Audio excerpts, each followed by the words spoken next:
अनेक समय रे आमे अनेक पीड़िता परिवार पाखे पहुंची था आमे सौभागी है कि अनेक तंकर समस्यार विषय को लेकिन आमे लोकलोचन को आनीचु आउ गणमाध्यम आमे प्रकाश करूँ। नवरंगपुर जिलार तेंतुलीखुंटी ब्लॉक बिजरागुड़ा ग्राम रे आज आसी पहुंचीचु। मोर जो हालचाल टीम अच्छी हालचाल 66 टीम अच्छी आज आमे एमती एक गोटे परिवार सहित आसी जो साक्षात करचु 13 दिन हो गलानी जार परिवार जड़े क्षति हो जाइए। जो परिवार अच्छी से परिवार जड़े दुर्गत जहाँ तांको संदेह रही आ से जो आम सहित गणमाध्यम को प्रकाश करछंती कौन सी षड्यंत्र रे मारी दिया जाइए हमको गणमाध्यम रे प्रकाश करेंगे। मो ना विघ्नराज पात्र 13 तारीख राति ना हूँ विकास सिंह लाल बयस तार 25 वर्ष वर्तमान से बीजेपी दल रे काम करुला बीजेपी जड़े कार्यकर्ता हिसाब से चलता ये पिलाटा घर टू बाहर थिला। 13 तारीख राति 12:40 आम शुणा पाइलु से जड़े एक्सीडेंट हो जाइए शुणु तापर आम घटनास्थल में पहुंचला बेलू सब किसी जना पड़गला एक्सीडेंट नाला तार गोटे मर्डर होता से विषय रे आम बोरीगुमा थाना जाइकरी बोरीगुमा आईआईसी को केस हैंडओवर करूँ से सकाळे पोस्टमार्टम होता पोस्टमार्टम पर जन को आम सन्देह करूँ सन्देह लोक को उठे आनी आईआईसी सार आपर पोस्टमार्टम करके पलि आसलु किसी तथ्य संग्रह करने आम आईआईसी सार को कथबार्ता करी पलि आसलु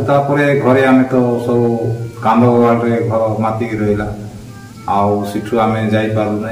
कि पारू ना आज को 13 दिन हो गला मात्र पुलिस सूचना अनुसार आम किसी जानी पारिनु किंतु पुलिस सहायता अच्छी बोली मैं भावुची आउ से माने हमको न्याय देवे।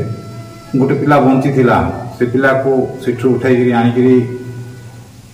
हॉस्पिटल नवरंगपुर हॉस्पिटल रे सबमिट करले जॉइन करले राति रे से पिला को अनेक अनेक धन्यवाद तार जीवन बंचाई बोलिकी जे से भाई उनको हम जानी पार्लु ना किए आनिकी ताको जॉइन करला किए बंचेला से विषय रे हम जानी पार्लु ना जे तो चलीगला ताको तो पाई पार्लु ना किंतु ताको न्याय तो मिलवाई आम चाहूँ। मीडिया भाई मान कि पुलिस प्रशासन सहयोग नहेले आम से न्याय पाई पारू ना से मीडिया भाई को डाकिक कही आमर किछिटा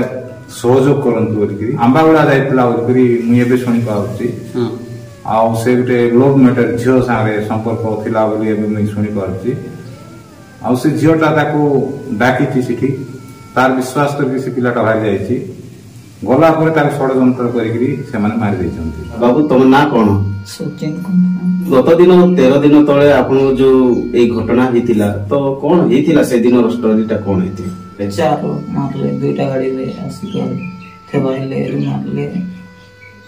विकास नायक मते पाला बोलला तांको गोड़ जुली देला कजे पालू पालू नाय कि मारले पथरे एम्बुलेंस आस्तिला हां मले ती मारते पे तुमको भी छोटी करियो दुखी कर पड़ी गलु किसटा संग मारले खंडा धरतिले और की केटा धरतिले ठेंग धरतिले 4 लोग हां अरे मुरे बांधी थिले सब सामान बांधे हसतिले से गाड़ी माने को गाड़ी थिला जानि छो ना केती गाड़ी माने धरतिले पूरा अंदर थिला देखि करली ना एति थान के डाटिनी ला नरंगपुर जीवा बोलला गोलू पचे से भात खुआला पचे से गां जाएबा टोकी डाकुची जाएबा बे का 10टा दाए 11टा दाए आइबा बोला घरे केरे बेले सकाले की संध्या बेले 8टा दाए गोलू से 3 और से जो नो टाइम आसु आसु मारले कौन गां जाय रेलास आंबागुड़ा जाय रेलास असला बेले एटा कौन पाके तुमके मारला ए बरगुमा छक परोटा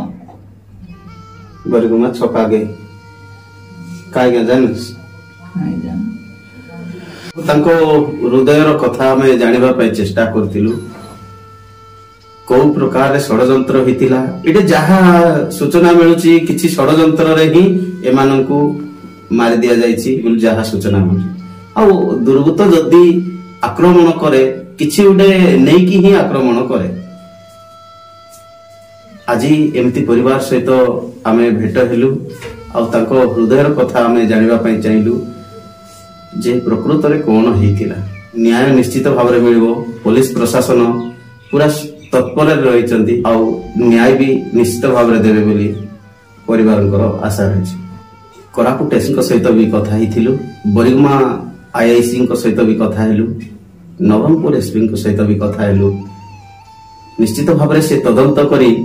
ସତ୍ୟତାକୁ ସାମ୍ନାକୁ ଆଣିବା ପାଇଁ ସେମାନେ ପ୍ରତିଶ୍ରୁତି ଦେଇଛନ୍ତି।